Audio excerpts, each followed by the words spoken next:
Greater Bengaluru ಪ್ರಾಧಿಕಾರ ಅಧಿಕೃತವಾಗಿ ಅಸ್ತಿತ್ವಕ್ಕೆ ಬಂದಿದ್ದು, ಇದರೊಂದಿಗೆ ಬೃಹತ್ ಬೆಂಗಳೂರು ಮಹಾನಗರ ಪಾಲಿಕೆ ಇತಿಹಾಸದ ಪುಟ ಸೇರಿದೆ. ಗ್ರೇಟರ್ ಬೆಂಗಳೂರು ಪ್ರಾಧಿಕಾರದಡಿ 5 ಮಹಾನಗರ ಪಾಲಿಕೆಗಳ ರಚನೆ, ಆಡಳಿತ ವಿಕೇಂದ್ರೀಕರಣ ಮತ್ತು ಅಭಿವೃದ್ಧಿ ಕಾರ್ಯಗಳನ್ನು ತ್ವರಿತಗೊಳಿಸುವ ಗುರಿಯನ್ನು ಹೊಂದಿರುವ ಐತಿಹಾಸಿಕ ನಿರ್ಧಾರ ಎಂದು ಉಪಮುಖ್ಯಮಂತ್ರಿ ಡಿಕೆ ಶಿವಕುಮಾರ್ ಹೇಳಿದ್ದಾರೆ.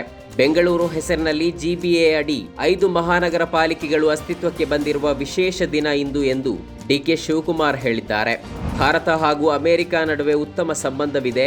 ಆದರೆ ಉಭಯ ದೇಶಗಳ ನಡುವಿನ ಆರ್ಥಿಕ ಸಂಬಂಧ ಏಕಪಕ್ಷೀಯವಾಗಿದ್ದು, ಇದು ನಮ್ಮ ಪಾಲಿಗೆ ದೊಡ್ಡ ವಿನಾಶಕಾರಿ ನೀತಿಯಾಗಿದೆ ಎಂದು ಅಮೆರಿಕ ಅಧ್ಯಕ್ಷ ಡೊನಾಲ್ಡ್ ಟ್ರಂಪ್ ಹೇಳಿದ್ದಾರೆ.